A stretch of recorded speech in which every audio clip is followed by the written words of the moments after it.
Hello and welcome to the जलवायु। तो आज का हमारा टॉपिक है atomic model of J Thomson. J Thomson जिनका की बर्थ 1856 में हुआ था और ये बहुत ही फेमस साइंटिस्ट थे अपने टाइम के। और यूनाइटेड किंगडम में कैम्ब्रिज में इनकी डेथ हुई थी 1940 में। तो इन्होंने इलेक्ट्रॉन को डिस्कवर किया और कैसे डिस्कवर किया था उसके लिए आपको मैंने एक डायग्राम दिखाया हुआ है, यहाँ पे स्कीमेटिक डायग्राम है।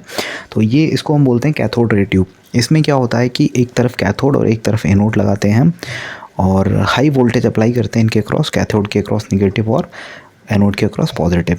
तो इसमें से कुछ रे निकलती हुई जाती हैं जो कि एनोड की तरफ अट्रैक्ट होती हैं। तो एनोड पॉजिटिव होता है, एनोड की तरफ अगर अट्रैक्ट होंगी ये रे, दैट मीन्स क्या है कि उनके रेस के अंदर जो पार्टिकल्स हैं they are carrying negative charge.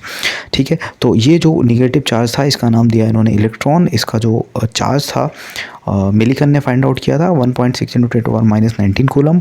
और इनका मास जो होता है वो 9.1 × 10⁻31 kg होता है, जो कि बहुत ही कम होता है।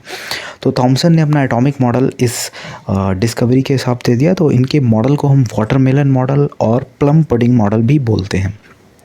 इन्होंने ये प्रेडिक्ट किया था कि जिस तरह से हमारा वाटरमेलन होता है उसका जो रेड पोर्शन है अगर उसको हम पॉजिटिव चार्ज एज्यूम कर लें तो उसके जो वाटरमेलन के जो सीड होते हैं उन सीड्स जो होंगे वो इलेक्ट्रॉन की तरह हम उनको ट्रीट करेंगे। दैट मीन्स जो वाटरमेलन के सीड्स हैं जिस तरीके से उसमें एम्बेडेड रहते हैं वैसे ही पॉजिटिव चार्ज में हमारे इलेक्ट्रॉन्स भी धसे हुए रहते हैं, एम्बेडेड रहते हैं।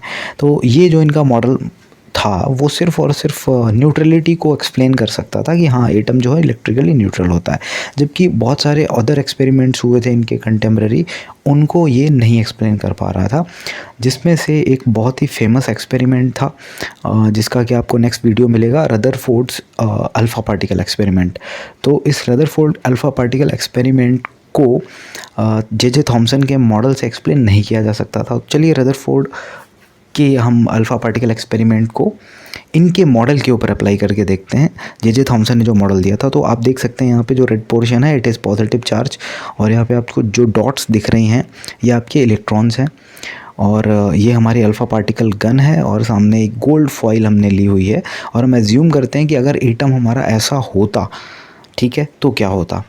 तो इसके लिए हम अल्फ़ा पार्टिकल्स को हमने इसको स्विच ऑन कर दिया है गन को और देखिए अल्फ़ा पार्टिकल्स निकल के जा रहे हैं, इनमें कोई भी डिफ्लेक्शन नहीं आ रहा है, ये सीधे जा रहे हैं। क्यों डिफ्लेक्शन नहीं आ रहा है? क्योंकि वो पॉजिटिव चार्ज के थ्रू निकलते हुए ऊपर से जा रहे हैं, क्योंकि कोई पॉजिटिवली चार्ज एक सेंट्रलाइज्ड पॉजिटिवली चार्ज नहीं जो इनको मींस वहाँ से डिफ्लेक्ट कर सके या रिपेल कर सके। ठीक है, तो इनके एटॉमिक मॉडल के हिसाब से, जे थॉमसन के एटॉमिक मॉडल के हिसाब से ये आपके अल्फ़ा पार्टिकल्स बिल्कुल डिफ्लेक्ट नहीं होते। लेकिन जब एक्चुअल में रदरफोर्ड ने एक्सपेरिमेंट कैरी आउट किया, जो कि मैं नेक्स्ट वीडियो में आपको दिखाने वाला हूँ, तो उसमें हमारे अल्फ़ा पार्टिकल्स जो हैं वो डिफ्लेक्ट हो रहे थे। दैट मीन्स इस डिफ्लेक्शन को जे थॉमसन के मॉडल से एक्सप्लेन नहीं किया जा सकता था। और दूसरी चीज़ थी कि इनका जो एटॉमिक मॉडल है वो इस वजह से भी गलत हो गया क्योंकि इन्होंने इलेक्ट्रॉन्स को पॉजिटिव चार्ज में एम्बेडेड दिखा दिया, ना इन्होंने ऑर्बिट्स के बारे में कुछ बताया या बहुत सारी चीज़ें जिसके बारे में इन्होंने नहीं बताया। चलिए, तो ये थी हमारी आज की द जलवायु कॉन्सेप्ट क्लास। आप देखते रहिए द जलवायु। Thank you.